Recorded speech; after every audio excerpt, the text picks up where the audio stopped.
Greetings, freedom fighters. Today I'm making a video instead of writing a long post, which I much rather do, because I have a message, a very important message, and it's way too deep and complex to be put in a post.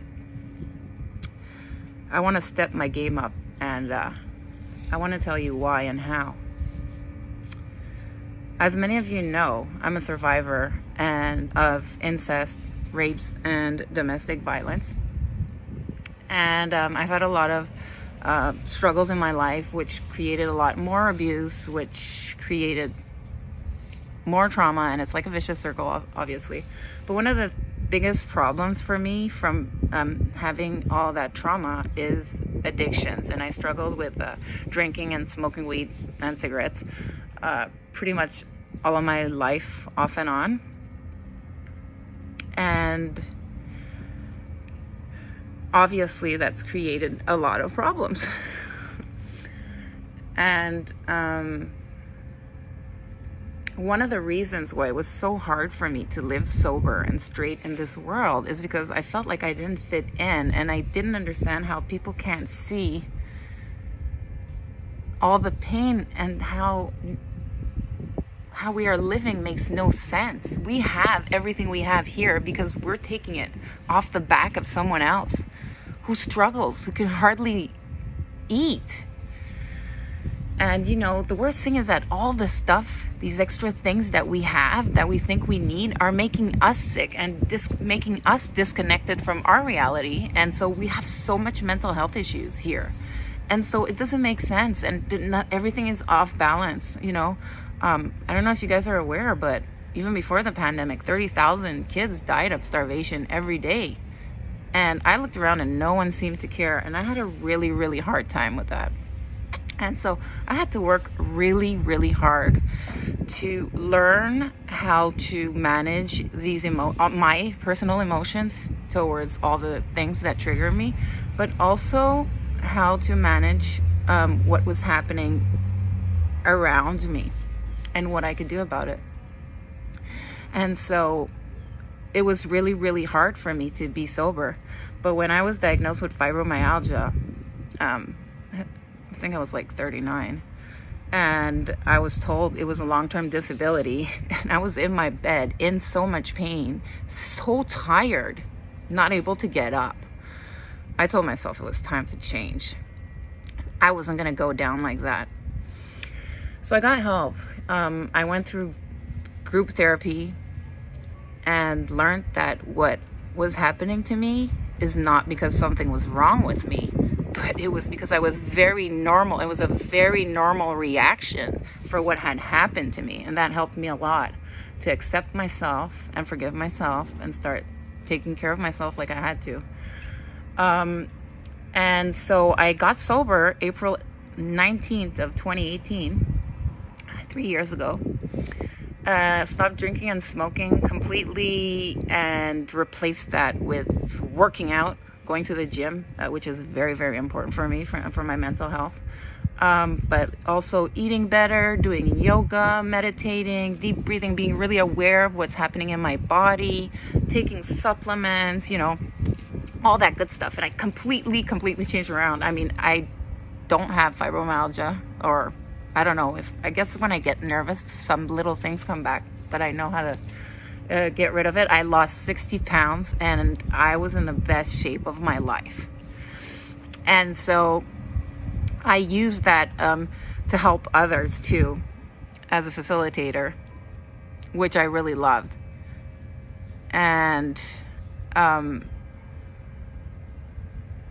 used my experience to help others, which made it all worthwhile. Everything I had gone through, you know, it made sense to me now.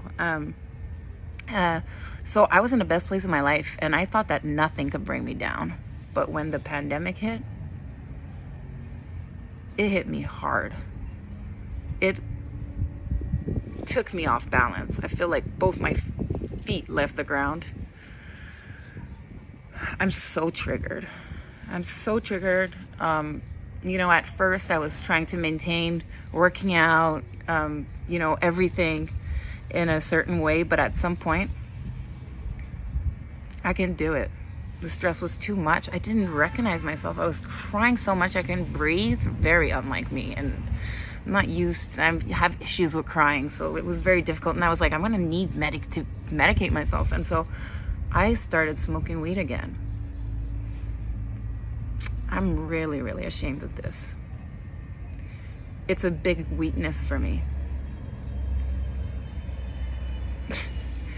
I'm at the head of the nursing movement, but I feel like crap because I smoke weed.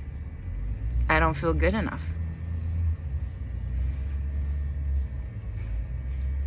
I think that's ridiculous. And I told myself that it's time to snap out of it.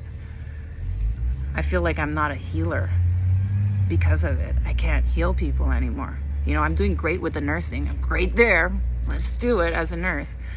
But my mission as a healer has taken a back seat, and I've lost hope too, because I look at the damages. I was looking before, I had this thing where I was helping people and I had hope for the world. I was like, if a few, just not too many of us do this and help many, those many will grow, and you know, there's hope, there's light. The world we're gonna be, you know, the world's gonna be a great place. You know, we're gonna do this, we're gonna save humanity. And then the pandemic hit, and it's like there's so much mental health going. I can't even handle mine. I feel like the healer in me went into a hole and hid. I felt like I wasn't good enough to do that anymore.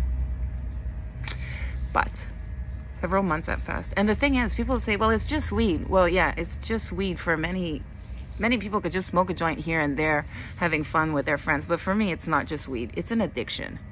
It's a slippery slope. When you start going that way, you know, I started smoking weed. I'm not working out like before.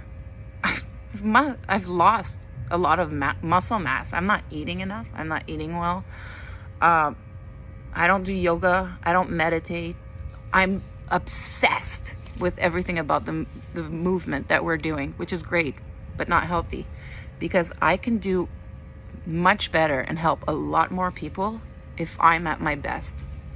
And so I've had enough of this false belief that society puts onto us that addicts are crap and weak. It's a lie. The way I see it, addicts are people that were not able to adjust to this sick society we live in. They're great people. And you know what? I've decided that I am a healer.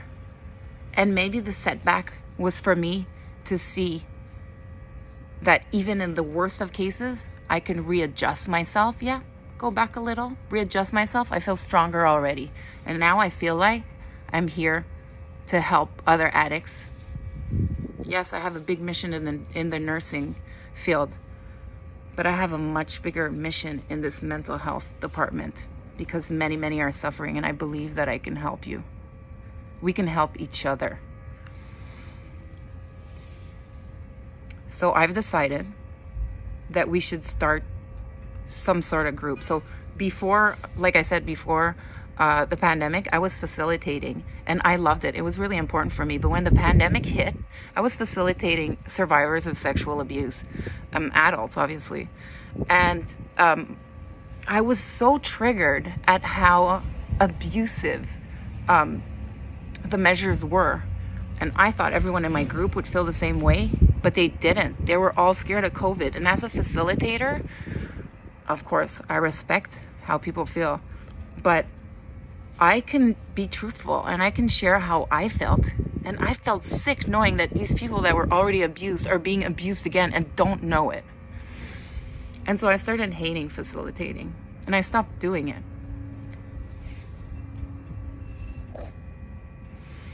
And facilitating was very important for me. It was a big part of my healing. So I lost now the gym and my healing. And I know you can work out at home. I have all the weights at home, but it's not the same thing. They are telling us we can't do it. And I think that's what pisses me off the most. But also, it's a health thing, right? It's supposed to, you do it to be healthy. I'm doing it to stay healthy, and they're not letting me do it. Anyways, I love facilitating. And I've decided that we have to start a movement for the mental health, people that are struggling with their mental health. And so I want to create Zoom meetings. I know Zoom meetings. I mean, we can talk about doing in-person stuff too. I'm down for it, but we can start with the people online.